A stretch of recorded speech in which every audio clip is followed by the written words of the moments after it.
Salut à tous la famille, c'est Joe. Et aujourd'hui on se retrouve pour une nouvelle vidéo.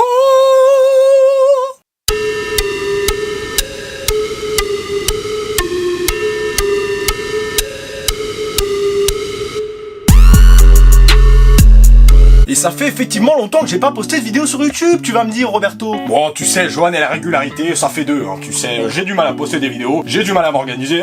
Ça va ou quoi?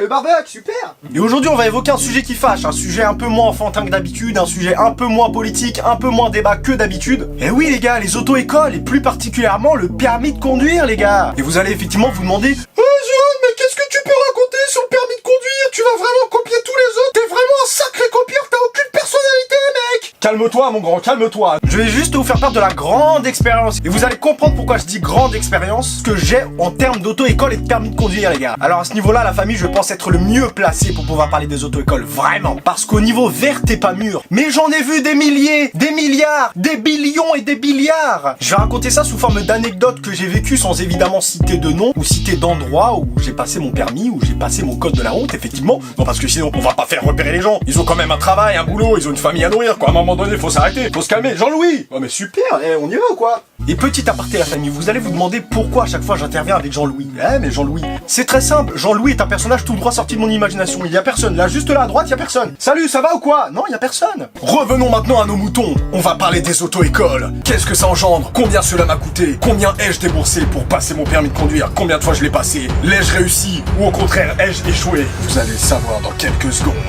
On va commencer par la première anecdote, la famille. Alors je me suis inscrit dans une auto-école il y a de cela quelques années déjà, quand je venais d'avoir 18 ans, et je commençais à passer le code de la route. Et pour ceux qui ne savent pas ce qu'est le code de la route, c'est simplement un examen nécessaire avant de pouvoir commencer à piloter ou à conduire un véhicule. En fait, il s'agit de 30 questions que tu réponds à l'aide d'un boîtier ou à l'aide d'une tablette, tout dépend de l'auto-école dans laquelle tu es, évidemment, je ne juge pas, je ne juge point. Et le nombre de fautes acceptées pour pouvoir réussir cet examen est de 5. Donc il faut savoir que lorsque tu as dépassé 5 fautes, tu as raté ton code de la route. Déjà, ça c'est clair, net, précis. Il n'y a pas besoin de discuter, tu as fait 6 fautes, tu l'as raté, tu en as fait 5, tu l'as réussi. Hop là, on va laisser peser mon loup. J'ai réussi à avoir mon code de la route avec uniquement 3 fautes. Eh oui, c'est presque la moitié les gars. Ah ouais. Et donc suite à ça, j'ai entamé mes premières heures de conduite avec mon premier moniteur. Et c'est de là la famille que les anecdotes vont commencer. C'est de là que ça va devenir croustillant, que ça va devenir un peu pétillant, que la vidéo va devenir rigolote. Eh ouais les gars. Donc il faut savoir que l'auto-école dans laquelle j'étais était dans ma ville actuelle, là où je réside actuellement. Donc je ne vous dirai pas la ville. Pour ceux qui le savent, ils le savent. Et pour ceux qui ne le savent guère, eh ben imaginez-vous une ville super sympatoche, hyper cool, hyper jovial. Et ben voilà, c'est tout. Tu l'imagines.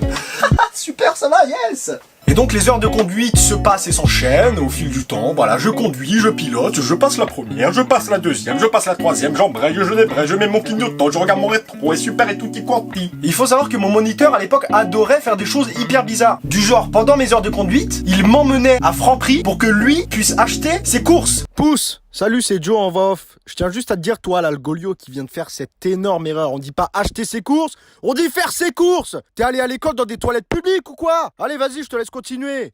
Oh là là. Donc moi, je paye relativement cher la famille, parce qu'il faut savoir que des heures de conduite, c'est pas peu cher. C'est un prix minimum de 50 € l'heure de conduite. Voilà, il faut se le dire, il faut le savoir. Et donc au vu du prix que j'ai déboursé pour les heures de conduite et pour mon permis, il se permet de m'emmener à Franprix sous prétexte que ça fait partie de l'apprentissage. Évidemment, ça fait partie de l'apprentissage d'accompagner quelqu'un à faire ses courses pour s'acheter son petit pack d'eau et ses petites bananes bureau. Ben oui, évidemment, super. Il faut savoir que ça s'est pas produit qu'une seule fois. Ah non. Il a fait ça à plusieurs reprises. Mais il n'y a pas eu que ça la famille. Et je me souviens qu'un jour je conduisais et au bout d'un moment il me dit de m'arrêter. Donc très logiquement je m'arrête, effectivement, je vais l'écouter. C'est une personne qui a plutôt de l'expérience, moi je n'en ai guère. Je vais l'écouter, je vais pas commencer à accélérer, à passer la 4e alors que je suis en ville. Vous comprenez ce que je veux dire? Donc je m'arrête, il descend du véhicule, et il rentre chez lui. Donc très honnêtement, je ne lui ai pas demandé ce qu'il voulait faire chez lui, ce qu'il a fait chez lui. Je vous rassure dès maintenant, il est revenu à peu près une quinzaine de minutes après. Donc pendant tout ce temps, je suis resté dans la voiture tout seul, à rien foutre, avec mon téléphone en train d'envoyer des messages à ma meilleure amie. Mais moi je ne savais absolument pas ce qu'il faisait. Attendez, ça se trouve, pendant ce temps-là, il était en train de faire un enfant à sa femme. Ça se trouve, il jouait à Fortnite. Je sais pas ce qu'il faisait, le mec. Et donc, au bout des 15 minutes, Roger revient. Oui, on va l'appeler Roger. C'est pas du tout son vrai prénom, mais on va l'appeler Roger pour une raison d'anonymat évidente. Et donc, Roger revient dans la voiture comme si de rien n'était. Et on repart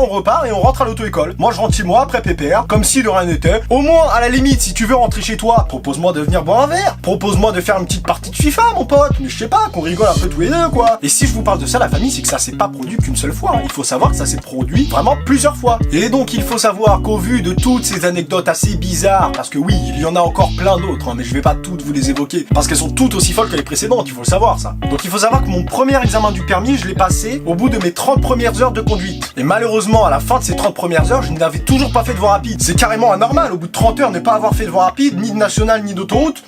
Tu vas à l'examen comme ça, t'es pas trop serein, t'es pas trop bien mentalement, je vais pas te le cacher. Donc je suis allé à l'examen, évidemment très peu confiant, hein. J'avais pas vu toutes les bases. Carrément, moi je ne savais même pas qu'on pouvait se mettre au point mort à un feu rouge. J'étais en première tout le temps, j'avais des problèmes de cheville et des tendinites à chaque fin d'heure de conduite. Et donc je vais à l'examen, je passe mon petit examen du permis, c'est cool, voilà, l'examinateur qui vient avec mon moniteur dans la voiture, super. Monsieur, votre carte d'identité, s'il vous plaît. Ouais, évidemment, madame, tenez, je vous l'ai ramené avec ma convocation aussi, super. Et donc après tout ça, j'ai fait les vérifications, j'ai bien demandé si tout le monde était bien attaché. Je commence à partir, à sortir du centre d'examen. Je conduis, et après, il s'est passé ce qui s'est passé. Faute éliminatoire. Donc il faut savoir effectivement qu'une faute éliminatoire, ça équivaut à un 0 sur 20 à un examen officiel comme le bac ou le BTS. Voilà, il faut savoir que c'est à peu près la même chose. Donc à partir du moment où tu fais une faute éliminatoire, tu peux avoir le nombre de points que tu veux, tout en sachant qu'il faut un minimum de 20 points pour avoir le permis, 20 points sur 30. Tu peux donc avoir le nombre de points que tu veux. Quand tu as fait une faute éliminatoire, tu as fait une faute éliminatoire. C'est fini, l'examen est fini, tu ne l'as pas, tu l'as raté. Tu l'as raté, mon loup. C'est fini, tu es un nulard. Eh ouais, mon grand. Eh Jean-Louis, yes, ça va ou quoi? Donc après cela, évidemment, il y a eu de la déception. Je savais que j'avais raté mon permis. Après tout ça, il y a eu quelques problèmes internes que j'ai eu avec l'auto-école, voilà. Et donc après ça, j'ai changé d'auto-école. J'en ai pris une nouvelle. Je suis allé apporter mon dossier dans une nouvelle auto-école. Eh ouais, les gars. Et donc dans cette nouvelle auto-école, on me redonne des heures de conduite, car effectivement, j'ai pas besoin de repasser mon code de la route. Je l'avais déjà eu. Et donc je reprends des heures de conduite, je reconduis avec de nouveaux moniteurs, tout se passe bien, je leur explique que je n'avais jamais fait de voie rapide, donc j'enchaîne les voies rapides. Et arrivé un moment où je demande une date pour pouvoir repasser l'examen du permis. Et donc ils m'ont donné ma date, j'ai passé mon examen du permis, comme je vous l'ai dit précédemment, tu arrives dans la voiture, l'examinatrice ou l'examinateur te demande tes papiers, la convocation, tu la donnes, tu dis bonjour, tu dis au revoir, tu dis comment ça va, t'as bien mangé, t'as mangé un mafé, super, tu te portes bien, t'as mis des chaussettes, quelle couleur. Et après tout ça, les vérifications, tu demandes si tout le monde est bien attaché, tout le monde est bien installé, et oui, c'est la phrase qu'il faut demander. Et s'ensuit, je commence à conduire, comme pour le premier passage du permis, je commence à conduire, à piloter, première, deuxième, troisième, clignotant à droite, à gauche, on roule, trop bien, génial. Et que se passe-t-il pendant mon examen?